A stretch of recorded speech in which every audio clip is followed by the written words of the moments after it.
5 massive money mistakes that you are making almost daily. Almost every single person I see out there is making the majority of these mistakes day in and day out. These are massive money mistakes, guys. And when you fix these things in your life, watch how your net wealth increases. Watch how your income increases. Watch how your ability to do other things in life, go on vacations, and do things like that, experiencing things that you've never thought you could experience. When you think about how long you will have to work and, when you want to retire and things like that, a lot of that's held back because people are just making these massive money mistakes. A person that, wants to move out of the area they live in or buy a bigger house or do whatever it is they want to do, put their kids through college or whatever it is, okay? All those things are accomplished by money, but unfortunately people are making all these mistakes that I'm going to mention here today, and they never really get to accomplish any of that, guys. So don't make these mistakes, and let's get into it. Mistake number 1 here, and this one might be actually the biggest of all of them. I might have actually gave you the best one for first. Usually I try to keep the best for last, but I think this one honestly is the biggest thing by far. And it's people, what happens with people is they negative self-talk themselves. They usually talk themselves down in their mind on what they can accomplish, what they can go out there and do, their belief in their self. They really lack a lot of confidence. When I look at the majority of humans out there, as far as real confidence in themselves, my goodness, most humans out there, they just lack confidence in such a big way. And it's so easy to see, and I can see it so fast, the real confidence. I'm not talking about fake confidence, I'm talking about the real confidence in themselves. And underestimating yourself is one of the biggest, it's the biggest in my opinion, money mistake people are making literally day in and day out. The non-belief in themselves to go out and do something, to go out and accomplish something, okay? People think you need to be the absolute best, or you need to have all the knowledge in the world before you accomplish anything, and it's just not true, okay, guys? It's just not true. For instance, I got into the stock market. I'm a city college boy, okay? I'm a city college boy that dropped out, okay? And guess what? In high school, I graduated with a 2.2 GPA. I looked into the stock market and I'm like, I can do this, okay? I can do this. I had belief in myself and I did it, and unbelievably successfully, okay? When I started my real estate marketing company, my goodness, I was the worst photographer, videographer in the world. Like if there was like a great photographer ranked here, okay, and then you got like the middle and you got like trash photographers, I was like 10 steps below a trash photographer. I was garbage. And I started a real estate marketing company and I literally made it into a success. One of the biggest real estate marketing companies in terms of videography, photography for real estate, literally in Las Vegas, okay? I created that as someone that started out as a garbage photographer, okay? I started out there and I just had belief in myself that I can make this work. When I started on YouTube, I didn't know anything about YouTube. I never had a YouTube channel. I didn't know anybody that ever had a YouTube channel or did it successfully or anything like that. I just had belief in myself, like, oh, I can understand this. I can work this out. I can get there. It's belief, guys. It's belief in yourself, man. You gotta have that belief in yourself. When I got my first good job, which was at Quick Trip, right? As an assistant manager at 20 years old, I'd never managed a person in my life. But I acted like I did, and I had confidence to myself that I could manage people. And then I went and did it. You gotta have that confidence in yourself, that belief in yourself. Because if you don't have that belief in yourself, that true belief in yourself, how are you ever gonna do anything in this world, man? How are you ever gonna do anything? And most people are walking through life like they're coming back, like they're gonna be reincarnated or something. And I'm like, it's one life to live. So why live it all scared? It's one life to live. Go out there and do whatever it is you're going to do, okay? Accomplish whatever it is you want to accomplish. Believe in yourself, man. If you don't believe in yourself, no one else is going to believe in you. If you're hoping that you're going to get lucky and someone recognizes you and somehow that lucky chance turns into this huge thing, it's unrealistic. It's not going to happen, okay? I'm just going to be honest with you. It doesn't happen. The fairy tale doesn't happen unless you believe in yourself and you actually put in the work, and then you can get somewhere, okay? You got to believe in yourself, man. Quit putting yourself down. Quit the negative self-talk that you guys do. Like just quit all that, man, and believe in yourself. Get that real confidence, okay? Get that real confidence in yourself, because what makes someone else so smart, okay? What makes someone else else so much better than you? Nothing, man. You can do it. You get the experience and you're going to be able to do it. Believe in yourself, guys. That's a huge money mistake. Don't make it. Money mistake number 2 that people are making out there daily is they are paying high interest loans. So many people have these high interest loans either on vehicles or credit cards mostly, okay? Some people even have them on payday loans and stuff, and that's like beyond high interest. Like some of those, well, it's like 70% interest rates, like 100% interest rate. Like that's like ridiculous. We won't even get into that. I'm just sticking to the car and the credit cards, okay? So many people are paying on these super high interest loans. You know, a credit card that's a 22%, annual rate you have to pay or whatever. I'm like, that's crazy, guys. Or a car, payment when you got a 15 or 20% interest rate. Here's how you got to think about loans, okay? Here's how you got to think about loans. The stock market on average goes up somewhere around 8% per year, okay? If you look at it historically, somewhere around 8% a year.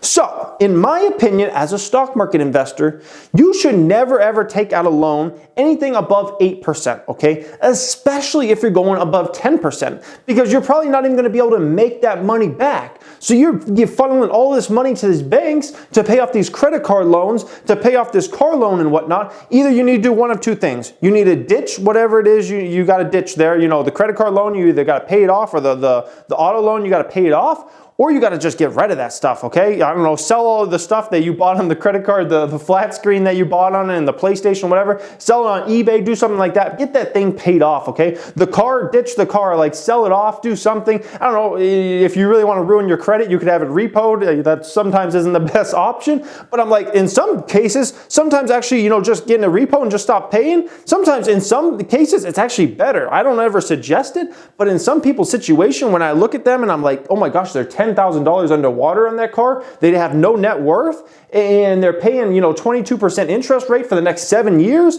I'm like, they just made such a massive financial, waste of money there that honestly, repo is probably actually the best thing that could happen to them. Yeah, it's going to ruin their credit for several years, but I'm like, it might be honestly a better case than, being $10,000 plus dollars underwater and you're paying a 20-something% interest rate, because you're probably never going to get out of that unless your income goes crazy. Unless you can get your income way up, then you're going to be stuck in that situation for, who knows, a decade, 2 decades. Like, that's just a mess, guys. So quit paying on these high interest loans. Pay them off, okay? Or you need to ditch it and somehow find the funding to pay for those loans and get rid of them, because if it's over 10%, especially if it's 15, 20+%, guys, that's ridiculous, man. When you start adding up those numbers, the amount of money those banks are making off you, it's insane, and it's literally putting you in a worse and worse financial situation. When think about it, you could be investing that money and making that money into money. Instead, you're giving all that money to the banks and they're making that money into money, okay? That's not a situation we want to be in. What for a fancy car? Oh, what for some stuff you bought on credit card? A new pair of shoes? A new purse you bought for yourself? Like what? For what, guys? That's just crazy, okay? That's just crazy. The number 3 money mistake I see people making all the time out there is what I call, growth versus stagnation. Growth versus stagnation, okay? Growth is when you're going up. Stagnation is when you're flatlining, okay? What I see out there with so many people is they're so worried about keeping their income, their wealth and whatnot just even. I just want to keep what I have now. They're so worried about that all the time. And I'm like, that's the opposite way your mind should work. You're either growing or you're shrinking, okay? You're either growing as a human, you're either shrinking as a human. You're either growing your net worth or you're shrinking your net worth. You're either growing your income or your income's going down, okay? You've got to think in those terms. So there's no such thing as a flat line. So if you're just looking at it from the perspective of, oh, I make $70,000 a year, I just want to be able to keep making $70,000. Guess what? That's probably not going to happen, okay? And guess what? If you keep making $70,000 a year, it's really not the same $70,000, because guess what happens each year?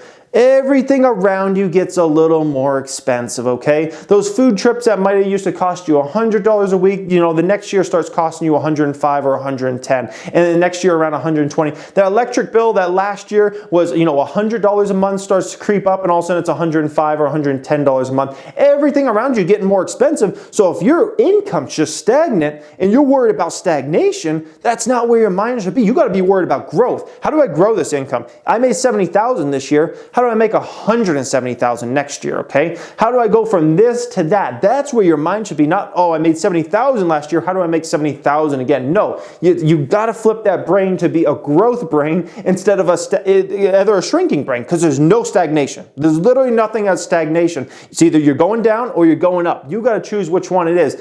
I highly suggest you choose the one that's going up, that's focused on growth. I'm growing my wealth this year. Let's say your net wealth is, $10,000 right now. How do you grow your net wealth from $10,000, what it is this year, to, $25,000 by next year? What steps do you need to take? How much money do you need to put in your accounts each month? What percent of return do you need to get this year or next year or whatever? That's how you got to think. Growth mindset, growth mindset, growth mindset. Oh man, number 4 is one of my favorite. Number 4 is one of my favorite.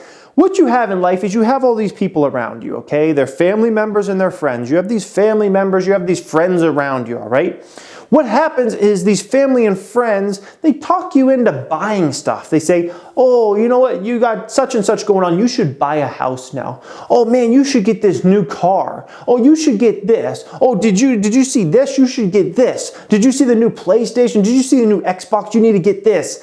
What happens is family and friends, they start talking you into buying all this stuff. You gotta stop buying all this stuff that family and friends tell you to buy, okay? Just because you're a certain age or you have certain lifestyle situation going on does not mean necessarily you should buy a house, okay? Or buy a car, or whatever it is they're trying to talk you into buy. You gotta think about it from your own situation, okay? Does that make sense to you? I'm so happy I never bought a house when I lived in Arizona. Before we ended up moving to Charlotte, North Carolina with the company I was working for, Quick Trip, right? I was thinking about maybe buying a house in Avondale, which is in Arizona, okay? Nice house. We were looking at them, I think KB Homes or whoever built them or whatever at that time. This was like 2011, I want to say. And I was looking at them and I was like, dang, we could afford this technically, pretty easily. And I'm like, this is a nice house. This might be cool to have. It was a pretty nice house. And I was like 21, 22 years old or whatever. It's like, this would be cool. I'm so happy I never bought that house, guys, because if I bought that house, I would have never moved out of Arizona. I would have stayed there. I would have never moved with the company to Charlotte, North Carolina, because the house would have had to been built. Okay, the house would have had to been built. By the time it was built, that was already the time I was moving to Charlotte. I would have never applied to move to Charlotte, North Carolina and things like that. And then I probably would have never came to Vegas, which is where I live now, and start all this stuff. Like, who knows where my life would have turned out? But I'm so happy I never bought that house, because I would have planted my roots there. And then who knows? I might still be working at Quick Trip making $60,000 a year, which isn't the worst thing in the world, but at the same time, it's not what I have nowadays, guys. So you got to think about it from your own situation. Just because you're making a certain amount of money or you have, a certain, lifestyle situation going on, doesn't mean it's necessarily the best move. Now, it might be a situation where it makes sense for you to buy a house, okay? Or something like that, or buy anything. If it makes sense for you, do it. But don't just do it because your mom said to do it, or your uncle said to do it, or your best friend's like, oh yeah, you need to buy a house over here now. Like you got to think about it from what's your perspective on it, okay? That's what you got to think. Number 5 is going to hit some people in the chest. This one hits some people in the chest. And it's when you lie to yourself on how bad you actually want it. How bad do you actually want the success? How bad do you actually want the money? How bad do you actually want, the lifestyle, the freedom, the financial freedom? How bad do you actually want that stuff? How bad do you want that? You've got to be real with yourself and quit lying to yourself about, oh, you want this and want that, and then you're watching Netflix for 4 hours a night, okay? Do you really want that? Like, do you think Jeff Bezos goes home and watches Amazon Prime for 6 hours? No, he doesn't. He's probably working day in and day out, and you don't have to be at that level. The guy's a multi-billionaire, is the richest guy in the world. But I'm saying, you got to think about it like successful people, okay? You got to think about these successful people. Do you think they just sit around all day and just hang out? Maybe if they're retired and they just made so much money that their money just makes them money and whatnot now in stocks and real estate and stuff like that. Sure, those type of people can. But people that are actively on the grind, on the climb, they're climbing the mountain. Do you think they're just sitting on the mountain hanging out, just, waiting for someone to magically lift them up or whatnot? No, they're climbing the mountain right now. They're being active, okay? So I had to be honest with myself, okay? I had to make this decision back in early 2016, late 2015, early 2016. one night I was just like, I was watching just TV like I did every night, okay? Watch like 3-4 hours of Fresh Prince of Bel-Air reruns and Family Guy reruns and stuff. And I was just laying on the couch and I'm like, I do this every night. And I was just thinking to myself, I was thinking, do I even really want it? Do I even really want it? I'm just sitting here doing nothing. I could be working right now. I could be trying to figure out some things. I could be trying to plot right now. And instead, I'm just watching TV for hour after hour. And I'm like, I had to be real with myself. I'm like, I want all this financial success in life, but here I am just chilling on the couch. And that was like a real moment for me. Sometimes you just got to have that real moment with yourself when you're like, dude, I want this, I want that, I want the financial freedom, I want the big house on the hill, I want this, I want that. And then your actions to get that stuff doesn't map there. Oh, I want to be retired at 40 years old. And you're just chilling every night. Like, it's not going to happen. Like, you need to literally just grind like crazy, plot. You need to be figuring this stuff out. It's no time to just chill, okay? From 2016 and 2017, I worked 7 days a week. 7 days a week, okay? And a massive amount of hours each day. It wasn't until this year when I finally, like a month ago, I was like, okay, I'm going to start taking Saturdays off. I'm like at what would be considered an established level. Oh my gosh, he makes so much money, blah, blah, blah. And I'm still working 6 days a week, guys. 6 days a week, and on those days I'm working, it's a lot of hours I put in, okay? So that's kind of like how you gotta think. Like, you need to grind to get there, okay? It's gonna take a lot of work and a lot of smart work to get there.